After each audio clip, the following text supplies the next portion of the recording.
Move On maakte een documentaire over het universum van Louis Vuitton en zijn bijzondere bestellingen van lederen waren op maat.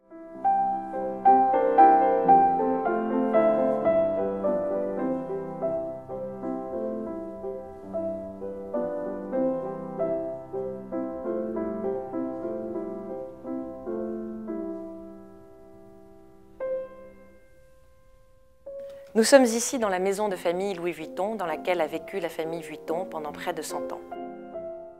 Un mot sur ce salon qui est un véritable chef-d'œuvre en matière d'art nouveau, notamment l'élément floral qui est omniprésent.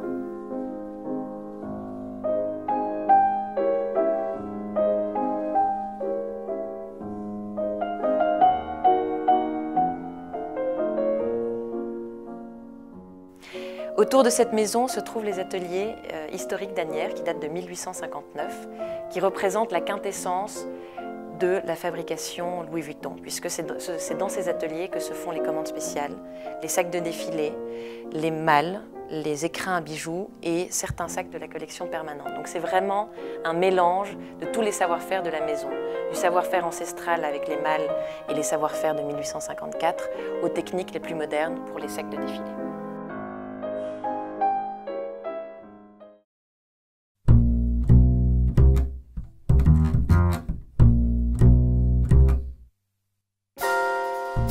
Nous rentrons dans l'univers de Vuitton, la malle, objet mythique chez le Vuitton, l'atelier de menuiserie où on va commencer à fabriquer le fût.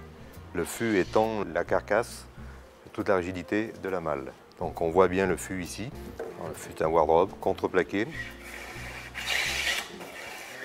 Donc on voit quand même que c'est un travail manuel où il prépare sa planche, il prépare son biseau.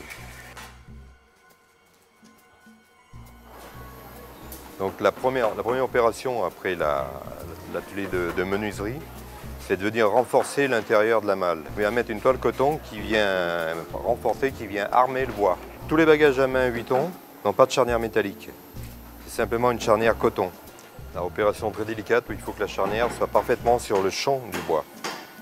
Donc on remarque la précision avec laquelle on arrive à couper pour que la toile soit parfaitement en alignement du fût.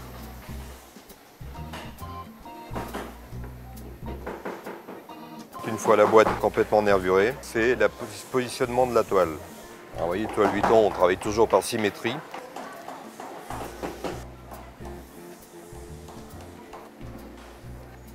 Alors on va voir le collage du côté, le collage du bois.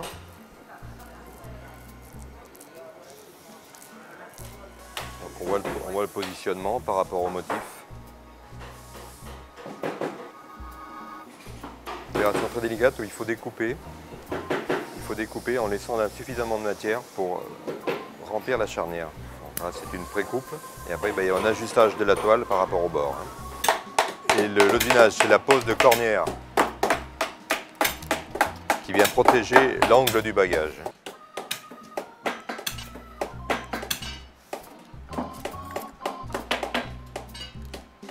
Voilà, il vient de positionner pour voir si son clou était bon.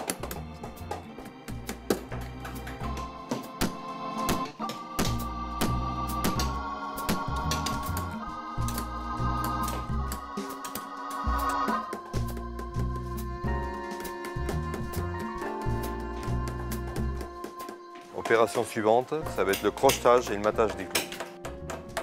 L'opération consiste à faire rentrer les clous, pas les laisser en extérieur, et aussi à faire rentrer la losine dans le bois, de façon à rendre le bagage complètement étanche. L'opération de ferrage consiste en quoi? À poser les coins, à poser les équerres, à poser les lattes. Alors, tous ces rivets sont soit crochetés sur l'arrière, soit posés sur rondelles. Rivetage à l'ancienne, comme on pouvait trouver depuis le début pour fabriquer ce type de produit. On va habiller de 8 tonnites les tiroirs en bois.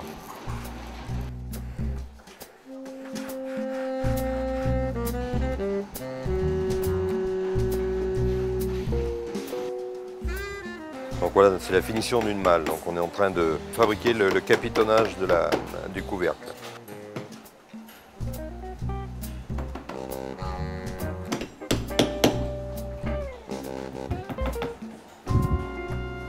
Alors, la malle est terminée. Non, il ne suffit plus que de l'astiquer un peu. Ce qu'on peut remarquer, c'est que tous les ferrages, tout ce qu'on a pu mettre autour, bandeaux, coins, l'osine qui rentre dans le bois, rendent ces bagages étanches parfaitement. Donc ces bagages peuvent voyager à l'humidité, ça ne risque rien.